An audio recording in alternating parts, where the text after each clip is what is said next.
Abra sua Bíblia, por favor, em Apocalipse. Hoje é o nosso segundo encontro para falar e ouvir a respeito desse livro tão lindo. E eu creio que Deus vai nos dar muita graça e também revelação. Apocalipse capítulo 1, versículo 4.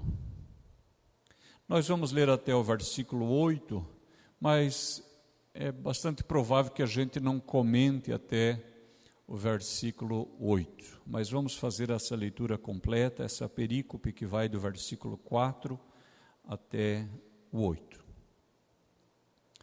Diz assim: João às 7 igrejas que estão na Ásia, graça e paz seja convosco, da parte daquele que é, e que era, e que há de vir, e dos 7 Espíritos que estão diante do seu trono, e da parte de Jesus Cristo, que é a fiel testemunha, o primogênito dos mortos e o príncipe dos reis da terra, àquele que nos ama e em seu sangue nos lavou dos nossos pecados, e nos fez reis e sacerdotes para Deus e seu Pai.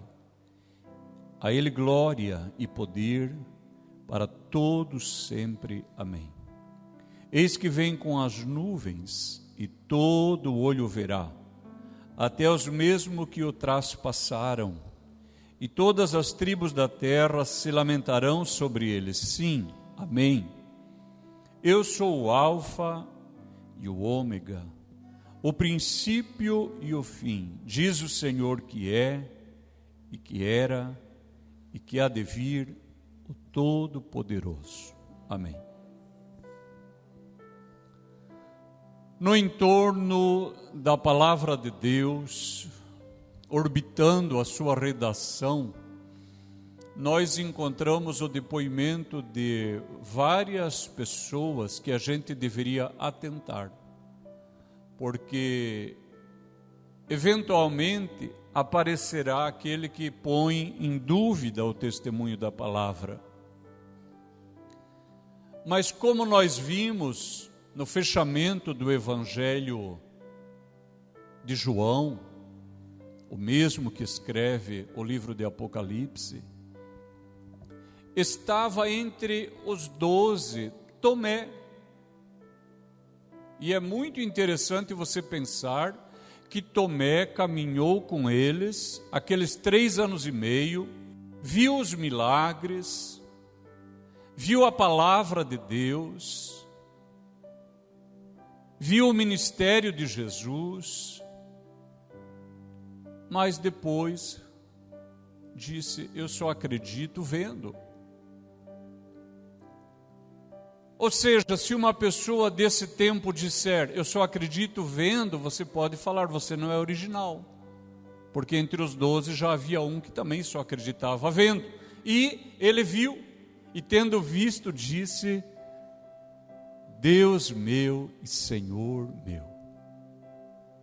Há um outro testemunho que é interessante, que é o do próprio Judas, porque Judas viu o Senhor Jesus somente com olhos carnais, e por isso acabou se perdendo, e a Escritura chama ele de o filho da perdição. O relato é tão real que estava entre eles Pedro, que teve medo, e por causa de ter medo, como todo ser humano, ele negou 3 vezes e disse: eu não o conheço, não sei do que vocês estão falando. E agora aqui em Apocalipse, olha o que diz o versículo 2. O qual testificou, está falando de João, da palavra de Deus, e do testemunho de Jesus Cristo, e de tudo o que tem visto. Observem, irmãos, que Lucas, quando escreve o evangelho que leva o seu nome, ele não é testemunha ocular de nada daquilo. Lucas não era um apóstolo. Lucas era médico. E se você vier comigo, por gentileza, para o capítulo 1 de Lucas, e o versículo também primeiro, você vai notar no modo como Lucas escreve, que Lucas é um acadêmico, um pesquisador, um cientista. Olha a introdução que ele faz ao seu evangelho. Lucas capítulo 1, versículo 1 diz assim: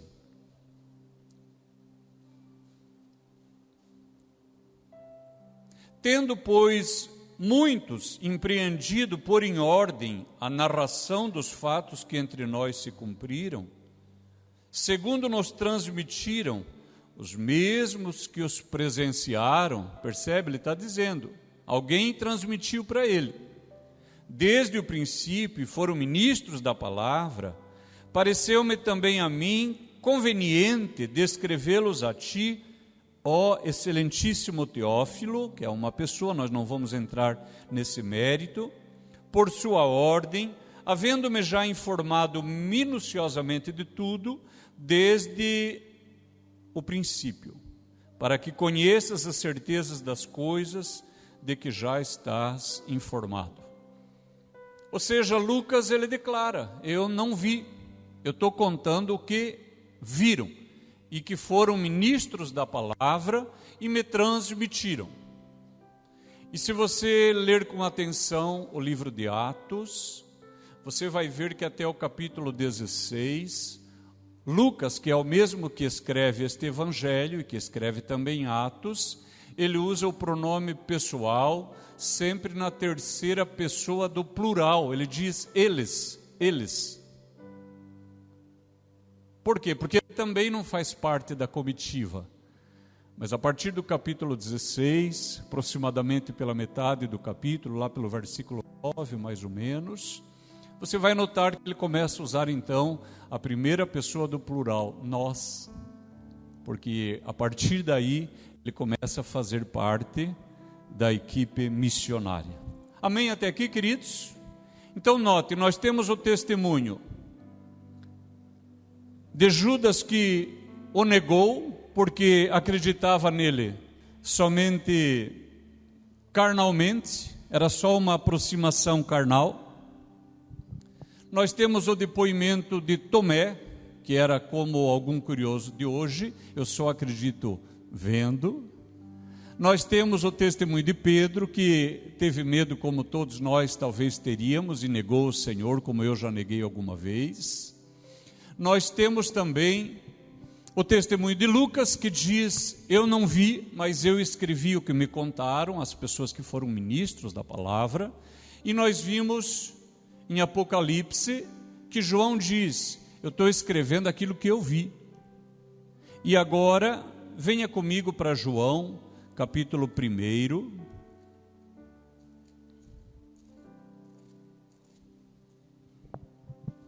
Diz assim, o versículo 12. Nós podemos ler a partir do 11. João, capítulo 1, o versículo 11. Diz assim, a palavra de Deus. Veio para o que era seu, e os seus não o receberam, mas a todos quantos o receberam, deu-lhes o poder de serem feitos filhos de Deus, aos que creem no seu nome, os quais não nasceram do sangue, nem da vontade da carne, nem da vontade do varão, mas de Deus. E o Verbo se fez carne e habitou entre nós, e vimos a sua glória, como a glória do unigênito do Pai, cheio de graça e de verdade. Notou? Vimos. João está dizendo, eu vi, e quando eu vi, mais pessoas viram comigo, nós vimos. O sujeito está oculto, nós vimos.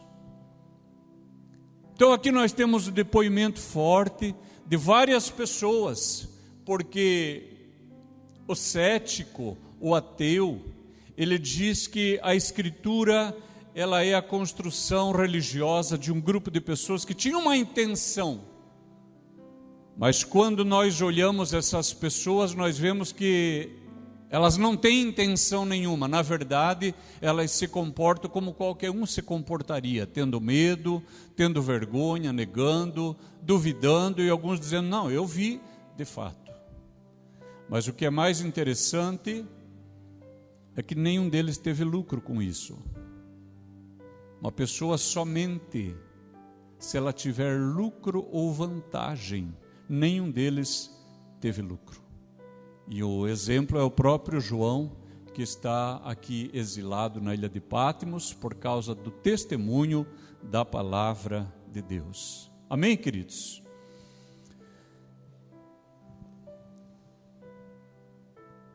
O texto inicial, ele é uma introdução, mas agora nós estamos numa dedicatória, ele está destinando. Quem é o destinatário da carta? E ele diz, João, às 7 igrejas que estão na Ásia. E ao longo das semanas, a gente vai ver o nome de cada uma dessas cidades e a sua região, onde é que ela está situada, e esses detalhes.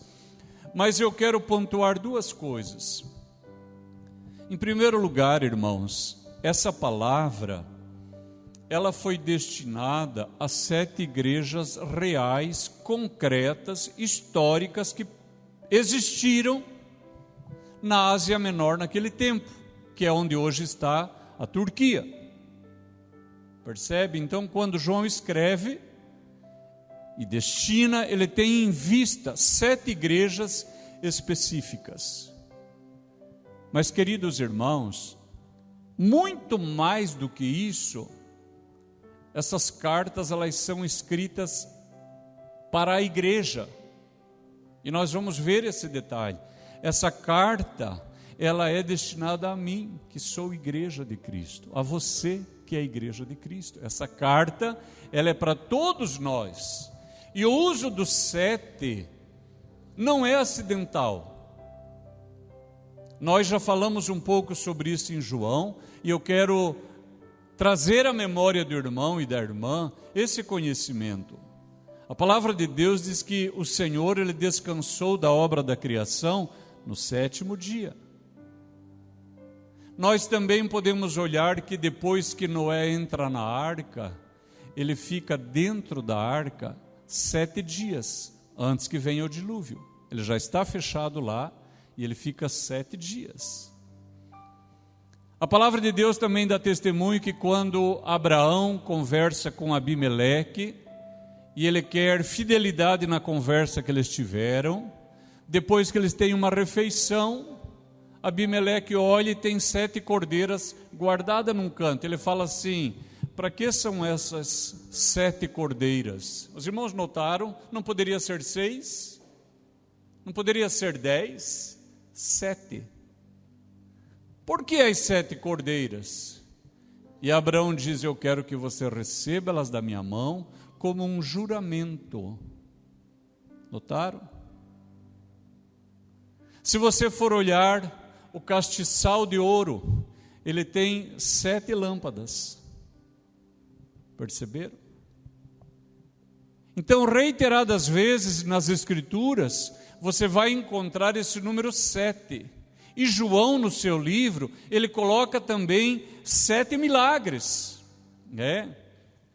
E não é acidental. De novo, eu pergunto para os irmãos, não poderia ser 10 milagres, como os outros evangelistas fizeram, ou mais? Mas ele coloca as bodas, onde é transformada a água em vinho, a cura do filho de um oficial do rei, a cura de um paralítico de Betesda, a multiplicação dos pães e dos peixes, Jesus andando sobre o mar, a cura de um cego de nascença, e coloca também a ressurreição do nosso irmão Lázaro. Ele põe especificamente 7 milagres. Para quê? Para que o estudante da palavra, não é para qualquer pessoa, o que ama a palavra de Deus, ele começa a perceber um milagre, ele vai estudando, segundo milagre, 3, 4, 5, 6, quando dá 7, uma lâmpada se acende. E ele entende. O Senhor inspirou ele que colocasse 7, para que todos entendessem que esta palavra, ela é perfeita, ela tem completude, tem beleza, é um juramento, ela é fiel, ela é a verdade, ela é a palavra de Deus. E o mesmo princípio se aplica em relação às 7 igrejas. Porque se esse propósito fosse especificamente e limitado para aquelas igrejas, não precisaria estar nas Escrituras. Mas o que Deus fez através do seu profeta é dizer: você pode crer no Apocalipse. É a minha palavra, ela está completa, ela é fiel, ela é um juramento, ela é bela, ela é a verdade, ela trará luz para a sua vida. Aleluia, bendito seja o nome do Senhor. E João inicia dizendo: João, às 7 igrejas que estão na Ásia, graça e paz seja convosco da parte daquele que é, e que era, e que há de vir. Aqui nós vamos observar, irmãos, 2 coisas nessa dedicação. A primeira é que aqui ele apresenta o Pai, aquele que é, que era, que há de vir. Você pode confirmar isso lá no versículo 8, quando conclui dizendo: o Todo-Poderoso. Depois diz: e dá dos 7 Espíritos que estão diante do seu trono. Nós já vamos ver isso, aí está falando do Espírito. E da parte de Jesus Cristo. Aqui há uma inversão trinitária. Nós temos primeiro o Pai, depois o Espírito e depois o Filho. Mas olha o que diz o versículo 17. E eu, quando ouvi, aqui está falando de Jesus, você pode ler isso depois com mais vagar, você vai ver que está dando um testemunho agora de Jesus. Eu, quando ouvi, caí a seus pés como morto, e ele pôs sobre mim a sua destra, dizendo-me: não temas, eu sou o primeiro e o último. Notaram que primeiro o testemunho era a respeito de Deus Pai, e agora o Filho diz que ele também é esse mesmo, porque o Filho já havia dito: eu e o Pai somos um. Ele até disse para Filipe: ô Filipe, há tanto tempo estou convosco, e como dizes, mostra-me o Pai. Quem vê a mim, vê o Pai. Perceberam? Então nós temos uma descrição do Pai e depois o Filho apresentado com a mesma exaltação e glória. Na sequência diz assim: e dá dos 7 Espíritos que estão diante do seu trono. Venha comigo para Efésios capítulo 4, por favor, o versículo também 4. Gálatas, Efésios 4.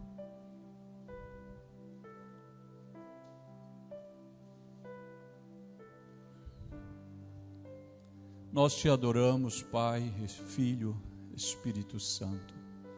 Sê conosco, Senhor, ao longo desta reflexão. Efésios 4:4, o apóstolo Paulo está escrevendo: há um só corpo e um só Espírito, como também fostes selados, ou melhor, chamados, em uma só esperança da vossa vocação. Notaram que em Apocalipse diz: e dá dos 7 Espíritos de Deus, mas aqui diz que há um só Espírito. Como que é possível que, tendo apresentado a fala 7 Espíritos, agora diz que há um só Espírito? Então vamos juntos para Isaías, capítulo 11, versículo também 1. Falando sobre Jesus. Aleluia. Glórias a Deus. Nós te bendizemos, Senhor. Diz assim: porque brotará um rebento do tronco de Jessé, e das suas raízes um renovo frutificará. Repousará sobre ele, vai contando, o Espírito do Senhor, o Espírito de sabedoria, de inteligência, de conselho, de fortaleza, de conhecimento e de temor do Senhor. Perceber? Há um só Espírito, mas aqui nós temos o depoimento das diversas manifestações do Espírito. Que nessa noite, aleluia, Deus, pela sua palavra, dê a mais pessoas aqui o Espírito do Senhor, Espírito de sabedoria, Espírito de inteligência, Espírito de conselho, Espírito de fortaleza, Espírito de conhecimento, de temor do Senhor.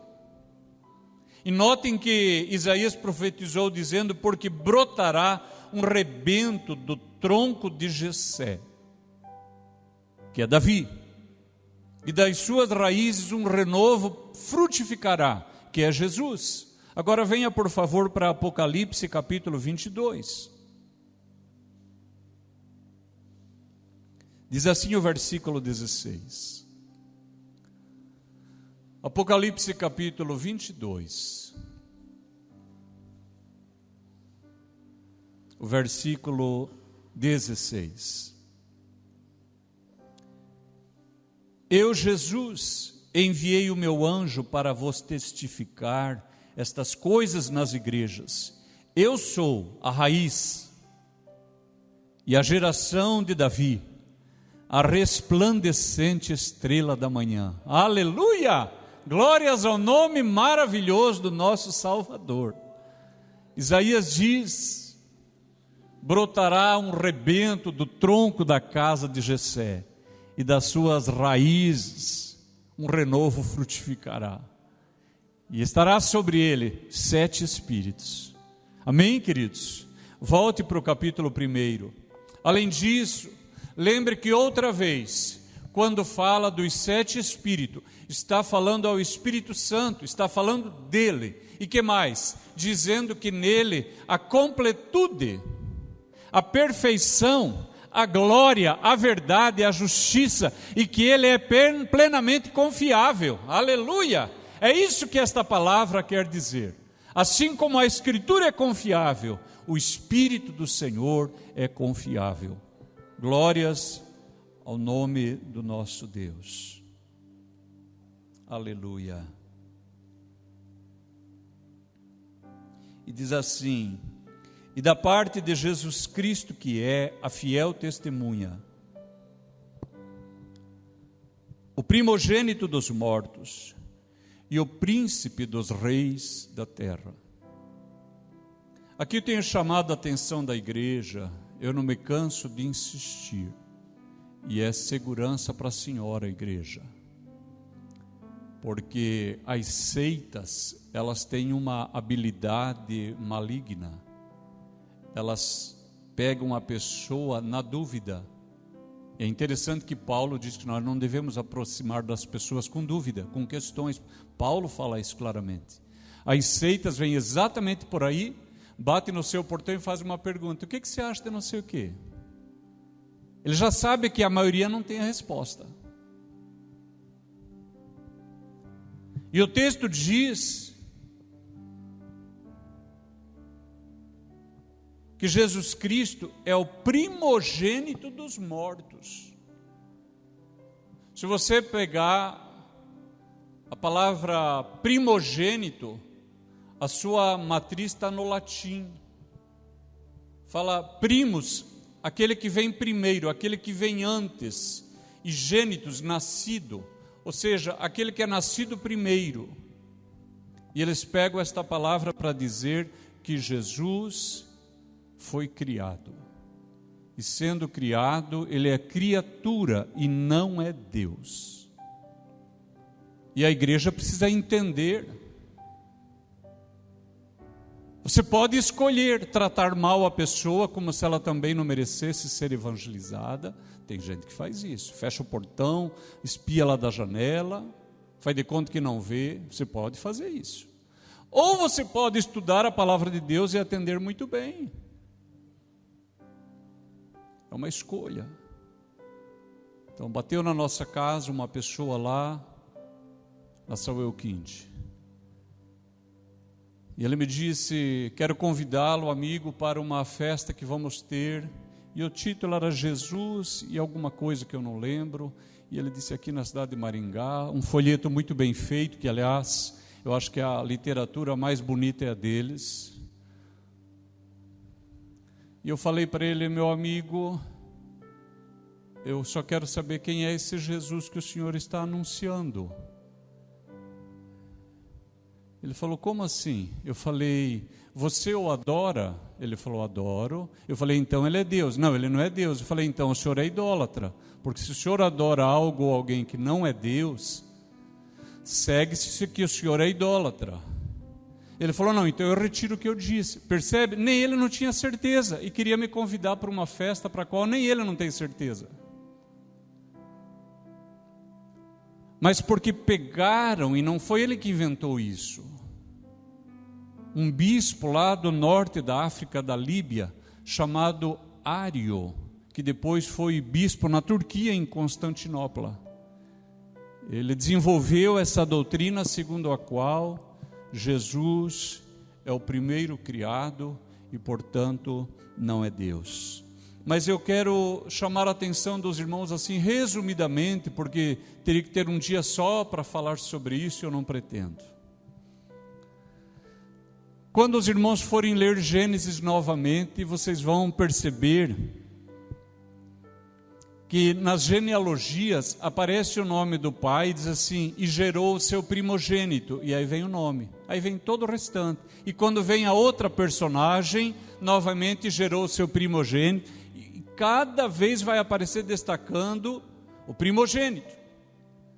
A Bíblia diz também que Abel, quando ele foi oferecer uma oferta para Deus, diz assim: pegou das suas ovelhas, dos seus primogênitos. Não era qualquer ovelha, era dos primogênitos.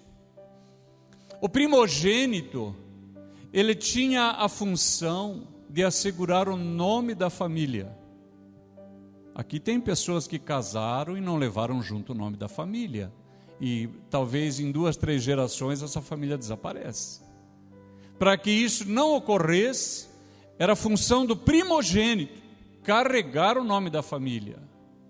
E nós, lendo tanto Gênesis quanto Deuteronômio, nós aprendemos que o primogênito, ele ficava com pelo menos o dobro da herança do seu irmão.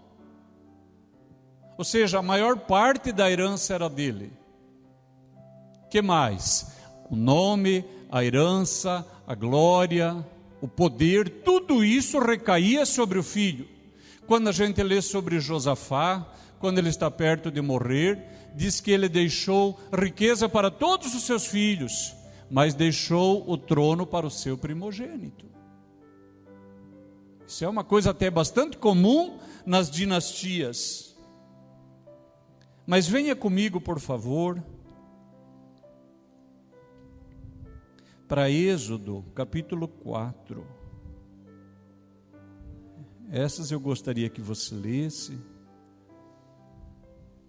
Êxodo, capítulo 4, versículo 22.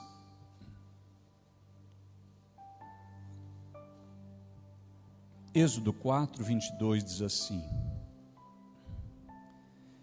então dirás a Faraó: assim diz o Senhor, Israel é meu filho, meu primogênito. E eu te tenho dito: deixa ir o meu filho para que me sirva, mas tu recusaste deixá-lo ir. Eis que eu matarei o teu filho, o teu primogênito. E eu pergunto para os irmãos: Jacó é o primogênito? Não. Quem leu a história sabe que a Rebeca estava grávida, e a Bíblia diz que havia 2 nações no seu ventre, e diz assim: nasceu o primeiro, e recebeu o nome de Esaú. Jacó não é o primeiro, ele é o segundo. Agora, venha para o Salmo 89, por gentileza. Olha o que diz o versículo 7.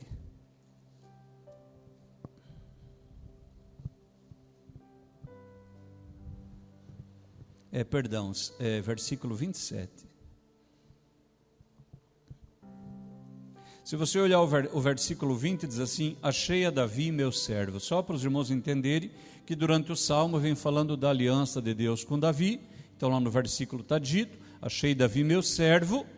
E entre muitas bênçãos diz assim o versículo 27, também por isso lhe darei o lugar de primogênito, e falo-ei mais elevado do que os reis da terra. Pergunto para os irmãos: Davi era o primogênito? Não, você lembra, quando Samuel vai à casa de Jessé, ele quer ungir o rei de Israel, e vem os filhos grandes, bonitos, fortes, e o Senhor não confirma nenhum deles. E aí, por fim, o profeta diz: não tem mais ninguém, porque nós não vamos jantar. A mesa estava posta, ninguém não vai comer, enquanto não for achado o ungido do Senhor. Aí Jessé fala: falta o menor, não é o primogênito, o menor que está no campo. Falou: então manda vir. Aí lá vem o Davi, deixado para fora da reunião, nem o pai não acreditava. E quando ele pisa na soleira e entra, o Senhor diz para Samuel: esse é. Aleluia! Notem, irmãos, primogênito é quem Deus escolhe. Quando Deus resolve honrar, é porque Ele quis fazer. Não é pela classificação mundana, a experiência humana, não é por isso. É porque o Senhor resolveu fazer alguma coisa. E ainda em Jeremias, no capítulo 31. Jeremias, capítulo 31.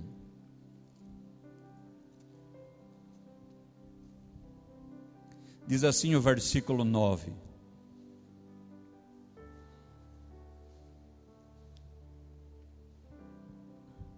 Virão com choro, e com súplicas os levarei.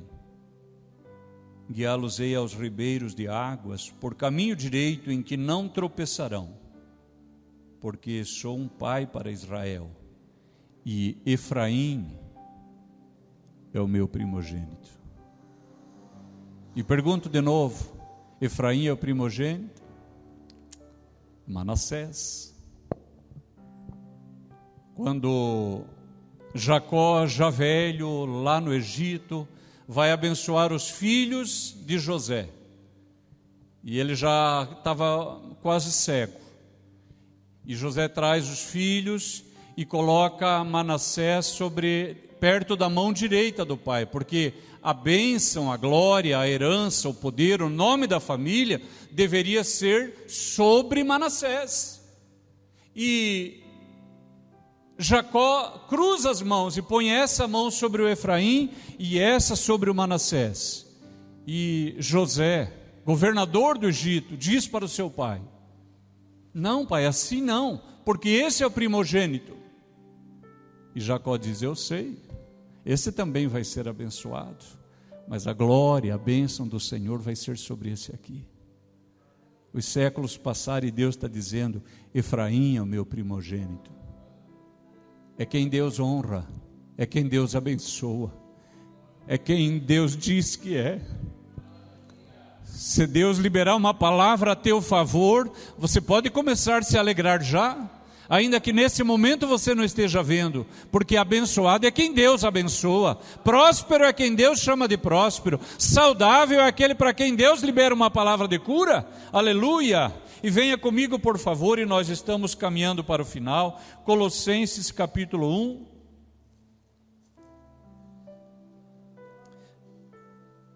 Colossenses capítulo 1. Você tem Filipenses, Gálatas, Efésios, Filipenses, Colossenses 1. O versículo 18 diz assim a palavra de Deus: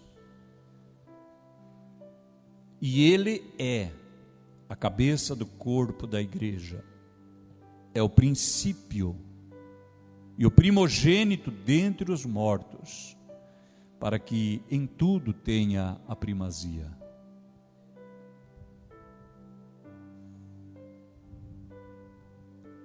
O primogênito dentre os mortos é Abel. E quando nós olhamos, a Bíblia diz que Cristo, por causa da ressurreição, é as primícias dos que dormem, é o primeiro a ressuscitar, mas possivelmente o primeiro a ressuscitar é o filho da viúva de Sarepta. Quando Elias ora por ele e a alma do menino volta para o menino. Mas isso é a nossa visão. Mas a palavra de Deus diz que Jesus é o Cordeiro que foi morto desde a fundação do mundo, no plano eterno e perfeito de Deus. Aleluia, quando ainda nem existíamos, Ele já tinha morrido e ressuscitado por mim e por você. Porque o testemunho que temos da palavra é que Deus chama as coisas que não são como se já fossem. E aqui Paulo esclarece, para que em tudo Ele tenha a primazia. Não importa se entre os mortos Jesus é o primeiro, não importa se entre os vivos Ele é o primeiro, sobre os reis da terra, Ele é o príncipe dos reis da terra. Aleluia, aleluia, aleluia. E por isso João finda o versículo 6. Nós não vamos entrar nele hoje, mas só a conclusão. Diz assim: e nos fez reis e sacerdotes para Deus. Essa expressão nós vamos ver na próxima semana. Mas olha o que diz: para Deus e seu Pai. Não deveria ser Deus e nosso Pai? E por que diz Deus e seu Pai, e não Deus e nosso Pai? Se o próprio Senhor Jesus, quando os ensinou a orar, disse: vós, quando orardes, orareis assim: Pai nosso. Vós orareis assim: Pai nosso. Mas quando você encontra Ele orando, você encontra Ele dizendo assim: Abba, Pai. Abba é uma antiga expressão aramaica, usada especialmente pelas crianças. Uma intimidade. Abba, Pai. Não é nosso Pai, Abba, Pai, é Ele e o Pai, Ele e o Pai. E venha comigo para João. Nós te adoramos, Senhor, aleluia, Tu és maravilhoso. João capítulo 21.